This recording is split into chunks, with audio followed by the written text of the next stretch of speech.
رب العالمين والصلاة والسلام على أشرف الأنبياء والمرسلين وخاتم النبيين محمد وعلى آله وصحبه ومن تبعهم بإحسان ودعا بدعوتهم إلى يوم الدين. أما بعد فأعوذ بالله من الشيطان الرجيم. بسم الله الرحمن الرحيم. قال الله تبارك وتعالى: يا أيها الذين آمنوا آمنوا. وقال النبي صلى الله عليه وسلم: لا يؤمن أحدكم حتى يكون هواه تبعا لما جئت به، أو كما قال عليه الصلاة والسلام. چمی گویم مسلمانم ملرزم کہ دانم مشکلات لا الہ را. میرے محترم بزرگوں، عزیز دوستوں، دینی اسلامی بھائیوں، اس دنیا کے اندر جتنی بھی چیزیں ہیں ان کی ایک صورت ہے اور ان کی ایک حقیقت ہے، اور ظاہری شکل کے اندر صورت اور حقیقت ایک ہی معلوم ہوتی، لیکن واقعہ یہ ہے کہ صورت اور حقیقت میں زمین و آسمان کا فرق ہے. یہ بات مثال سے عرض کروں گا تو مزید واضح ہو جائے گی. مثال کے طور پر آپ نے دیکھا ہوگا کہ آج کل پھل پلاسٹک سے بنائے جاتے ہیں. انگور، کیلا، آم اور مختلف پھل، اور ان پھلوں کو قدرتی جو پھل ہیں ان کے ساتھ رکھا جائے تو صورت کے اندر یہ دونوں ایک دوسرے کے بالکل مشابہ ہوں گے، لیکن جو پلاسٹک کا پھل ہے اس کے اندر حقیقت نہیں ہے. حقیقت اور خواص کیا چیز ہے؟ اس کا ذائقہ ہے، اس کی خوشبو ہے، اس کی لذت ہے، اس کی مٹھاس ہے، اس کی شیرینی ہے، اس کے اندر موجود انرجی ہے، اس کے اندر موجود جو وٹامنز ہیں وہ وٹامنز ہیں. پلاسٹک کا جو پھل ہوگا اس کے اندر کوئی بھی چیز نہیں ہوگی، اور جو قدرت کا پیدا کیا ہوا پھل ہوگا اس میں سب چیزیں ہوں گی. ظاہری اعتبار سے پلاسٹک کا پھل اور قدرت کا پیدا کیا ہوا پھل صورت کے اندر ایک جیسے ہوں گے، لیکن حقیقت کے اندر زمین و آسمان کا فرق ہوگا. یہ ایک مثال ہے. دوسری مثال لیجئے، آپ لوگ گئے ہوں گے میوزیم کے اندر جس کو کہتے ہیں مردہ عجائب گھر، تو وہاں پر آپ جا کے دیکھیں گے کہ شیر ہے اور اس کے سامنے ایک ہرن پڑا ہوا ہے، اس ہرن کے اوپر خون لگا ہوا ہے اور شیر اس کو بھنبوڑ رہا ہے.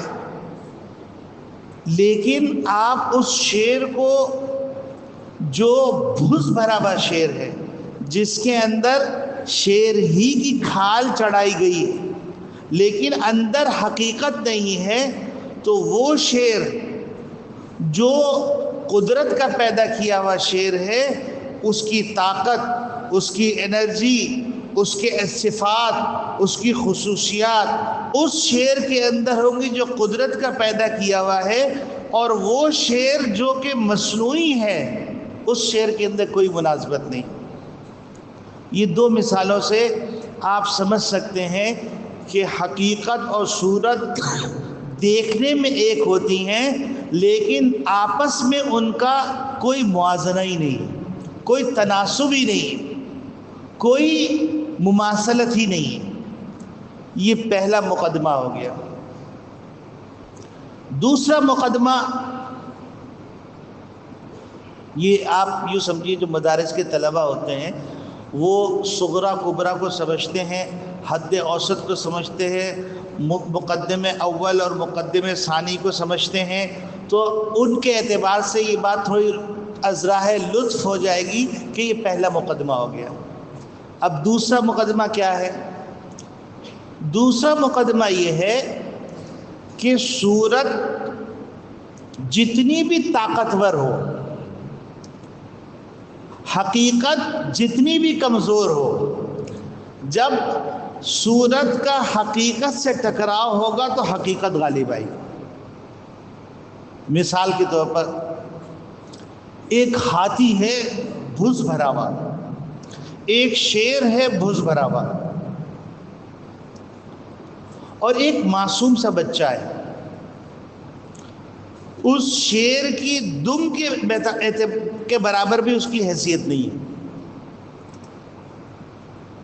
لیکن اس بچے کے اندر حقیقت انسان ہے اور شیر کے اندر حقیقت نہیں ہے۔ تو یہ معصوم سا بچہ جو ہے اس شیر کو گھونسا مارے گا تو شیر گر جائے گا۔ معلوم یہ ہوا کہ صورت اور حقیقت کا جب ٹکراؤ ہوگا تو صورت مغلوب ہوگی، حقیقت غالب آئے گی۔ یہ دوسرا مقدمہ ہو گیا۔ اب ہم عالم حقائق کے اندر غور کرتے ہیں۔ دیکھیے، عالم حقائق کے اندر بیوی ایک حقیقت ہے، اس سے محبت ایک حقیقت ہے، بچے ایک حقیقت ہے، ان سے محبت ایک حقیقت ہے، مال ایک حقیقت ہے، مال سے محبت یہ ایک حقیقت ہے، جان یہ ایک حقیقت ہے، اور جان سے محبت ایک حقیقت ہے۔ یہ چار مثالیں میں نے آپ کے سامنے عرض کی۔ اگر یہ چار چیزیں حقیقت نہ ہوتی تو اللہ پاک ان کے متعلق احکامات بھی نازل نہیں فرماتے۔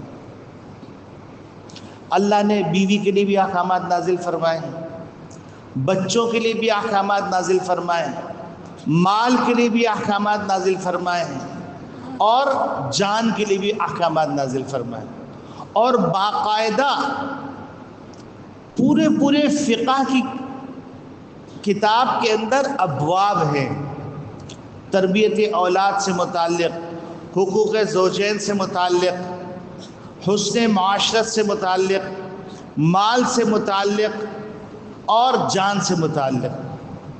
آپ کتاب الدیات پڑھ لیجئے، کتاب القصاص پڑھ لیجئے، آپ کتاب الاجارہ پڑھ لیجئے، آپ کتاب مزارعہ پڑھ لیجئے، کتاب المساقات پڑھ لیجئے، یہ سارے مال سے متعلق احکامات ہیں، اور قصاص کے احکامات ہیں، دیات کے احکامات ہیں، سرقہ کے احکامات ہیں، یہ سارے مستقل احکامات ہیں، قرآن میں بھی موجود ہیں اور فقہ کی کتاب میں بھی موجود ہیں۔ یہ بات جو علم دین حاصل کرتے ہیں وہ زیادہ اچھی طرح سمجھیں گے۔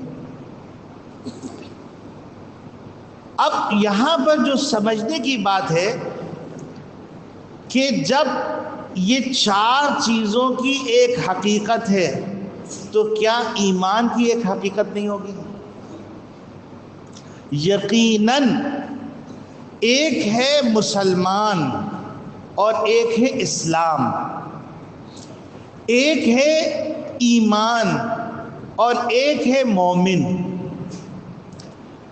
اسلام کی صورت جیسے مثال کے طور پر حضور صلی اللہ علیہ وسلم کے جو حلیہ مبارک ہے وہ اسلام کی صورت ہے، مثلا داڑھی کا ہونا، ٹوپی کا ہونا، با حیا لباس پہننا، یہ لفظ میں استعمال کروں، با حیا ساتر لباس پہننا، کیونکہ اسلام ایک آفاقی مذہب ہے۔ آفاقی مذہب ہونے کی وجہ سے اسلام نے کوئی خاص لباس کو متعین نہیں کیا ہے، بلکہ اسلام نے لباس کی شرائط بیان کر دی کہ ایسا لباس ہو چاہے کسی بھی تہذیب کے مطابق ہو، وہ لباس استعمال کرو گے وہ شریعت کا لباس ہو۔ تو یہ ایک حقیقت، ایک صورت ہے۔ اب اس کے اندر ایمان کی حقیقت کیا ہے؟ ایمان کی حقیقت یہ ہے کہ چمی گویم مسلمانم ملرزم، کہ جب میں کہوں کہ میں مسلمان ہوں تو میں لرزنے لگوں کہ دانم مشکلات لا الہ را، کہ مجھے اپنی خواہشات کی قربانی دینی پڑے گی۔ یہی وجہ ہے کہ نبی کریم صلی اللہ علیہ وسلم نے فرمایا لا یؤمن احدکم حتی یکون ہواہ تبعا لما جئت بہ، اس وقت تک ایک آدمی کامل مومن نہیں ہو سکتا جب تک کہ وہ میرے لائے ہوئے دین کے مطابق اپنی خواہشات کو تابع نہ کرے۔ یہ ہے ایمان کی حقیقت۔ اب ایمان کی حقیقت اور مومن کی صورت، ان میں آپس میں اگر مقابلہ ہوگا تو ایمان کی حقیقت غالب آئے گی اور مومن غالب آئے گا، اور اگر ایمان کی صورت ہوگی لیکن ایمان کی حقیقت نہیں ہوگی، یعنی کردار، گفتار، اقوال کے اندر ایمان کے تابع نہیں ہوں گے، تو پھر صورت غالب آئے گی چاہے وہ باطل کی صورت کیوں نہ ہو۔ اب میں آپ کو چند مثالوں سے سمجھا چاہوں۔ دیکھیے، حضرت خبیب رضی اللہ تعالیٰ عنہ کو سولی پہ لٹکایا جا رہا تھا اور چاروں طرف سے ان کو برچھے مارے جا رہے تھے، ان کو زخمی کیا جا رہا تھا۔ اس موقع کے اوپر ایک آدمی نے سوال کیا، خبیب اگر تمہاری جگہ پر محمد ربی صلی اللہ علیہ وسلم ہوتے اور تم کو چھوڑ دیا جاتا تم گوارا کرتے؟ حضرت خبیب تڑپ کے کہنے لگے کہ مجھے یہ بھی گوارا نہیں ہے کہ خبیب بچ جائے اور نبی کے پاؤں میں کانٹا چبھے۔ اب آپ دیکھیں یہاں پر جو ہے حقیقت ایمان نے حقیقت کفر سے مقابلہ کیا تو حقیقت ایمان غالب آ گئی۔ اب اسی کو میں دوسرے پیرا میں عرض کرتا ہوں۔ مختلف حالات تاریخ کے اندر لکھے ہوئے ہیں کہ ان حالات کے اندر جب حالات پیش آئے لوگوں نے اپنے حلیے بدل لیے، حتیٰ کہ لوگوں نے ہندوؤں والی چوٹی رکھ لی، حتیٰ کہ عورتوں نے بندیاں لگا لی، کیونکہ وہاں پر صورت ایمان تھی، حقیقت ایمان نہیں تھی، اور وہاں حقیقت کفر تھا، تو حقیقت کفر حقیقت ایمان پر مقابلہ نہیں کر سکتا، لیکن صورت ایمان پہ وہ غالب آ گئی۔ یہ ایک مثال۔ اب مال کی مثال، حضرت صہیب رومی رضی اللہ تعالیٰ عنہ یہ شہزادے ہیں اور مکہ مکرمہ میں محمد ربی صلی اللہ علیہ وسلم پر ایمان لے کے آ گئے۔ ایمان لانے کے بعد محمد ربی صلی اللہ علیہ وسلم کی طرف سے حکم آیا کہ ہجرت کرنی ہے، انہوں نے ہجرت کی۔ اب راستے میں کفار نے ان کو روک لیا اور کہا صہیب تم جا تو رہے ہو لیکن یہ مال تم نے ہمارے مکے میں بنایا ہے، تو لہٰذا مال جو ہے تم کو چھوڑ کے جانا ہوگا، یا پھر جو مال کے ساتھ رہنا ہے تو تمہیں یہاں رکنا پڑے گا۔ حضرت صہیب کے پاس حقیقت ایمان ہے اور وہاں حقیقت مال ہے۔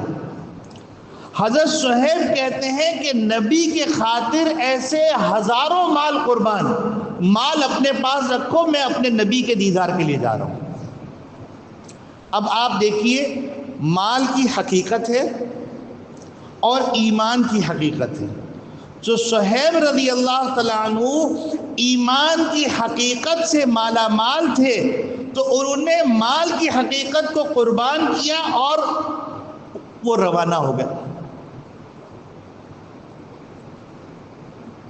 تیسرے نمبر پر حضرت طلحہ رضی اللہ تعالیٰ عنہ، حضرت ابو طلحہ انصاری، ان کا ایک بہت شاندار باغ تھا، اتنا شاندار باغ تھا کہ ایک دفعہ وہ وہاں نماز پڑھ رہے تھے تو ایک چڑیا آئی اور اس باغ کے گھنے پن کی وجہ سے اس کو نکلنے کا راستہ نہیں مل رہا تھا۔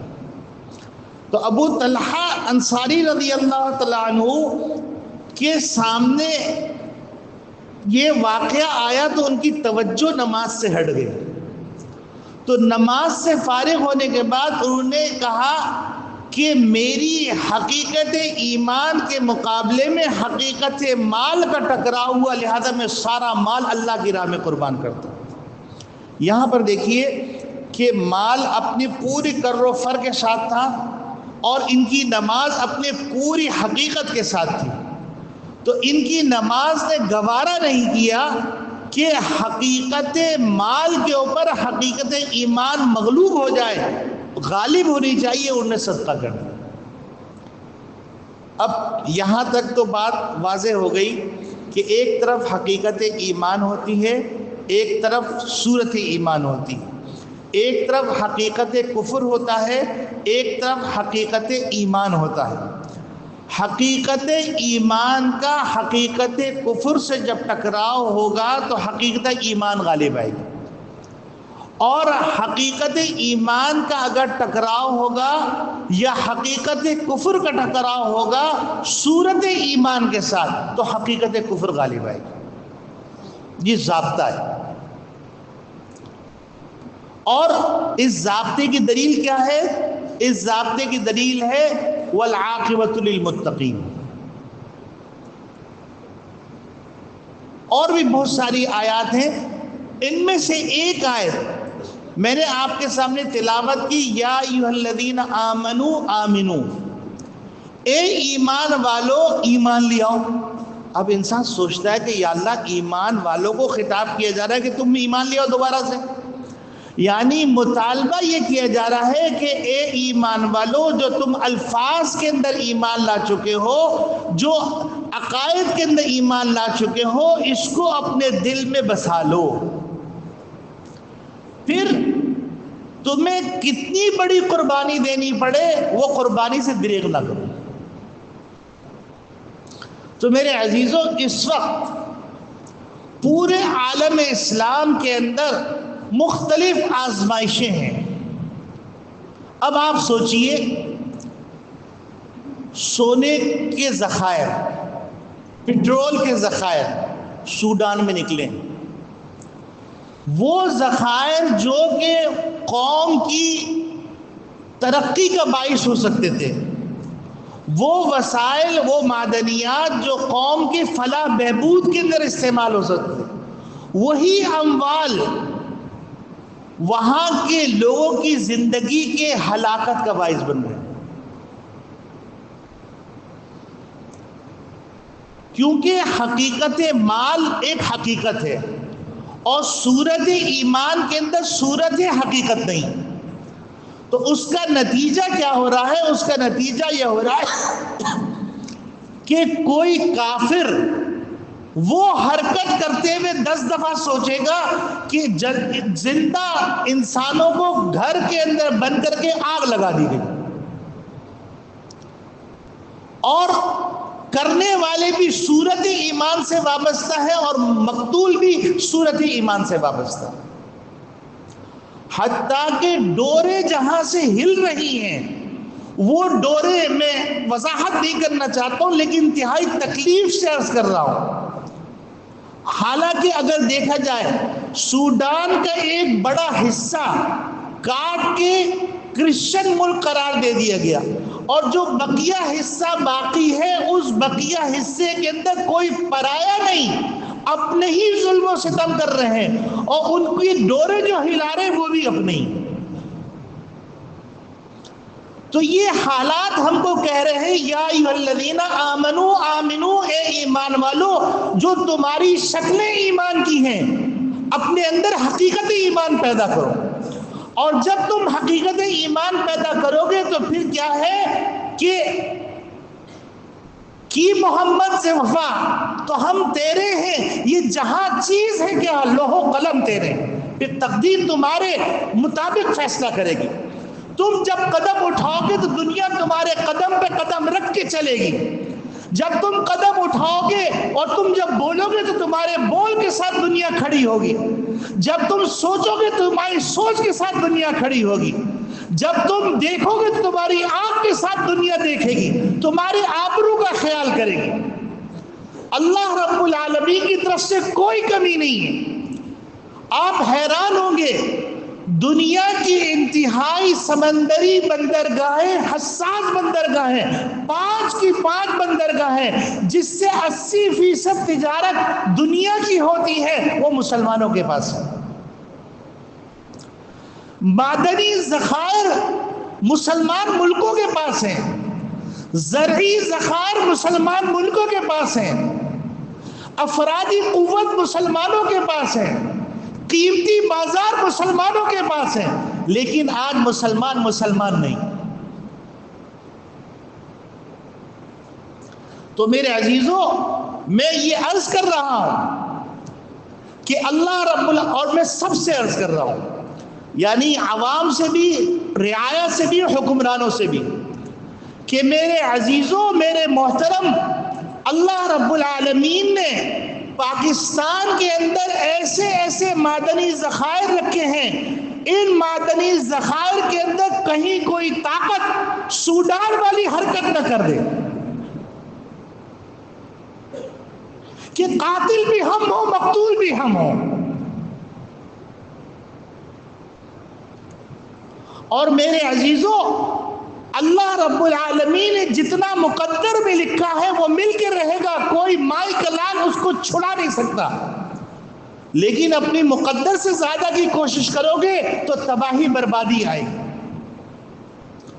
اور اس کا واحد علاج وہ یہ ہے، نبی کریم صلی اللہ علیہ وسلم اسلم تسلم، تم اسلام میں سر تسلیم خم کر کے داخل ہو جاؤ، تم محفوظ ہو جاؤ گے۔ ان اموالکم وان دماءکم واموالکم واعراضکم حرام کحرمت یومکم ھذا فی بلدکم ھذا فی شہرکم ھذا، یہ نبی کا حکم ہے۔ اللہ کے واسطے سب، میں کسی کو نہیں کہہ رہا ہوں، میں بحیثیت ایک مسلمان کے یہ درد بھرا پیغام دینا چاہتا ہوں کہ یا ایھا الذین آمنوا آمنوا، اے ایمان والو، اپنے مفادات کو پس پش ڈال کر تم ایک جان ہو جاؤ۔ دنیا تمہاری دولتوں پہ نگاہیں رکھی بیٹھی ہے، تمہارے ایمان پہ نگاہ رکھ کے بیٹھی ہوئی ہے، تمہاری طاقت پہ نگاہ رکھ کے بیٹھی ہوئی ہے۔ اپنی طاقت کو اپنے ہاتھ سے برباد مت کرو۔ اللہ کے واسطے، من حیث انہ مسلم، ہر اس انسان سے میں کہہ رہا ہوں جو مسلمان ہے، میں کسی کی تخصیص نہیں کر رہا ہوں، کسی کی کوئی تعمیم نہیں کر رہا ہوں، میں کہہ رہا ہوں کہ اللہ نے ہم سب کو خطاب کیا ہے، چاہے مشرق میں رہتا ہو، مغرب میں رہتا ہو، شمال میں رہتا ہو، جنوب میں رہتا ہو، زمین میں رہتا ہو، پہاڑ میں رہتا ہو، دریاؤں میں رہتا ہو، کناروں میں رہتا ہو، جنگلوں میں رہتا ہو، کہیں رہتا ہو، یا ایھا الذین آمنوا آمنوا۔ اور تمہارا اسلام کون سا اسلام ہے؟ ان اللہ ابتعثنا لنخرج العباد من عبادت العباد الى عبادت رب العباد ومن ضيق الدنيا الى سعة الدنيا والآخرة ومن جور الادیان الى عدل الاسلام۔ اللہ کے واسطے ان حقائق کے اوپر غور کرو اور صورت ایمان سے نکل کر حقیقت ایمان کی طرف سفر شروع کرو، پھر دیکھو عزت تمہارے قدموں کو چھو لے گی۔ وآخر دعوانا الحمدللہ۔